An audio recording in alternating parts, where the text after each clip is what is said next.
పైకేమో మాయమాటలతో తిరుమల క్షేత్రాన్నంతా ప్రక్షాళన చేస్తాం, పాప ప్రక్షాళన చేస్తున్నామన్నటువంటి మాటలు మాట్లాడుతూ వారి తాబేదారులతో కొండనంతా కూడా నింపేసి ఎన్ని అవినీతికర కార్యక్రమాలు చేయాలో వాటికి అడ్డు అదుపు లేకుండా చేస్తూనే ఉన్నారు, జరుగుతూనే ఉన్నాయి.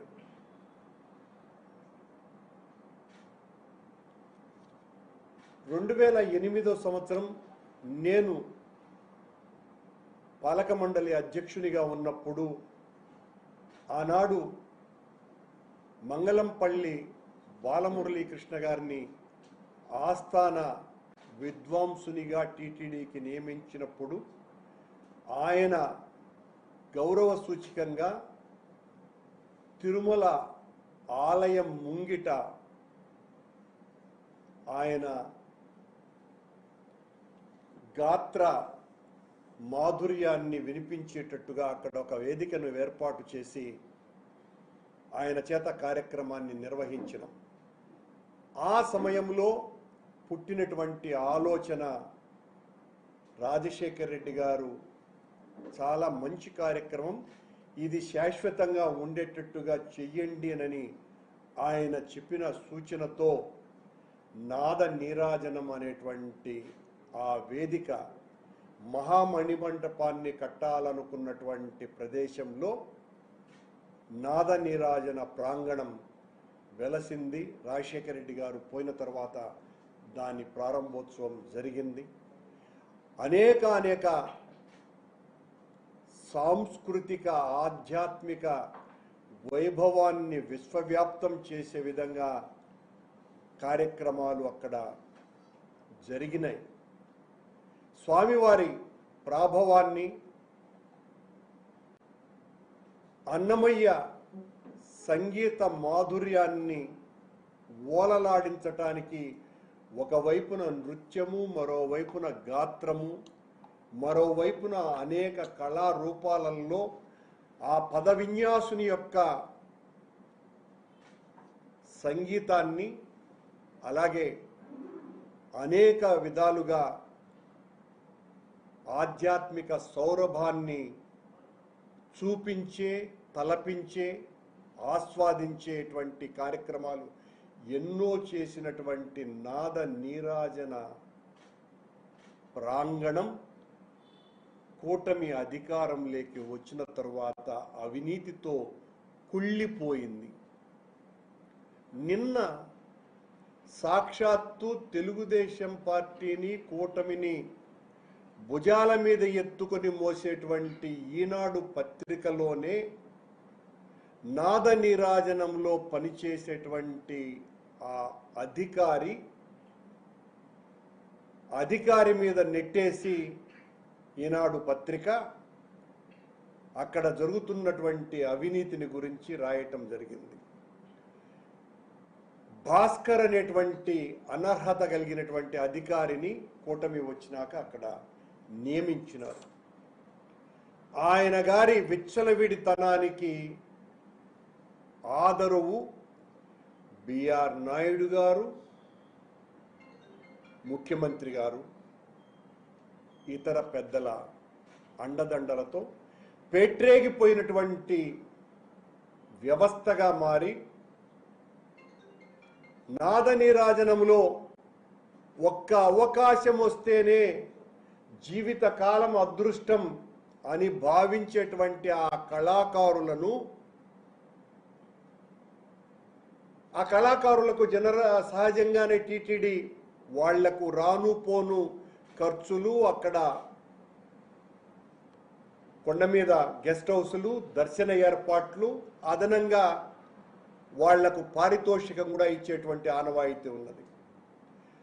ఇప్పుడు కూటమిలో ఉన్నటువంటి వాళ్ళు బిఆర్ నాయుడు గారి మనుషులు ఆ కళాకారుల చేత ఇచ్చేటువంటి పారితోషికంలో కమిషన్లు, అసలు ప్రోగ్రాం ఇస్తున్నందుకే ఎదురు డబ్బులు వసూళ్లు చేసేటువంటి కార్యక్రమాలు చేస్తున్నారని నేనంటున్నటువంటి మాట కాదు, ఈనాడు పత్రికే రాసింది. అలాంటి ఒకటి కాదు సుమా, ఏదో ఊరికనే ఈనాడు పత్రిక ఒక వార్త రాసింది కానీ కొండ మీద జరిగేటువంటి అరాచకాలు అన్నీ ఇన్ని కావు. పాప ప్రక్షాళన పేరుతో బిఆర్ నాయుడు గారు కూటమి అధికారంలోకి వచ్చిన తర్వాత వెంకటేశ్వర స్వామి క్షేత్రంలో పుణ్య ప్రక్షాళన జరిగిపోతున్నది. ఎక్కడైతే ఏ క్షేత్రంలోకి వస్తే పుణ్యం లభిస్తుంది అని వస్తారో సకల పాపాలు హరించుకుపోతాయి కొండ మీదకు వస్తే అని భావించి మురిసిపోతారో అక్కడ పాప ప్రక్షాళన కాదు సుమా, అవినీతి విలయతాండవం చేస్తూ పుణ్య ప్రక్షాళన జరుగుతోంది. సాంస్కృతికానికి ఒక వెనుబలంగా నాద నీరాజనం ఉంటే ఆ వెన్నుముక పూర్తిగా విరగ్గొట్టేటువంటి కార్యక్రమాలు చేసినారు. అద్భుతమైనటువంటి భజనలు, గాన ప్రదర్శనలు, నృత్యాలతో అలరారినటువంటి నాద నీరాజనం ఈ రోజున అవినీతితో సిగ్గుతో తలదించుకునేటట్టుగా వ్యవహరిస్తున్నారు కూటమి అధికారులు, పాలక మండలి అధ్యక్షుడు, ఆయన అనుయాయులు. అన్యక్షేత్రాలలో చేసినటువంటి పాపం వెంకటేశ్వర స్వామి క్షేత్రంలో వస్తే పూర్తిగా పోతుంది అన్నది లోక విదితం, మొత్తం హిందువులందరి విశ్వాసం. మరి ఈ పుణ్యక్షేత్రంలో వీళ్ళు చేసినటువంటి పాపానికి నిష్కృతే లేదు. ఈ పాపం కడుక్కునేటువంటి అవకాశమే లేదు. కొండ మీద విచ్చలవిడిగా దర్శనం టికెట్లు అమ్ముకుంటున్నారు, విఐపి దర్శనం టికెట్లు అమ్ముతున్నారు. 300 టికెట్ల అవి 3000 నుంచి 4000 రూపాయలకు రోజుకు 4000 టికెట్లు అమ్ముతున్నారు. ఇదేదో ఆరోపణ కాదు, మా మీద ఆరోపణ చేస్తే మేము కేసులు పెడతాం, చట్ట వ్యతిరేకంగా చట్టపరమైనటువంటి చర్యలు తీసుకుంటామని ఒక బెదిరింపు మాటలు మాట్లాడుతున్నారు. 300 రూపాయల దర్శనం జరిగేటువంటి చోటుల్లో జరుగుతున్నటువంటి తతంగం మీద సీసీ కెమెరాలు పెట్టి అక్కడ మొత్తం అందరూ మీడియాను ఉంచండి, విషయాలు తెలిస్తే ఎట్లాగో రారులేండి. ప్రతి ఒక్కరు కూడా ఈ అధికారుల అండదండలతో, బిఆర్ నాయుడు గారి అండదండలతో విజిలెన్స్ అధికారులే ఈ పాపానికి వడగొడుతున్నారు అన్నటువంటిది అందరికీ తెలిసినటువంటి నిజం. శ్రీవాణి దర్శన టిక్కెట్లలో జరుగుతున్నటువంటి గోల్మాల్ అంతా ఇంత కాదు. శ్రీవాణి టిక్కెట్లని 15,000 రూపాయలకు అమ్ముతున్నారు. ఇది కూడా పచ్చి నిజం. తొందరలోనే దీన్ని ఆధారాలతో బయటపెట్టేటువంటి కార్యక్రమం కూడా చేయబోతున్నాం. ఎంతో సదాశయంతో, సదుద్దేశంతో స్వామివారి యొక్క వైభవాన్ని, ఆధ్యాత్మిక ప్రాభవాన్ని విశ్వవ్యాప్తం చేయాలా, హిందూ ధర్మాన్ని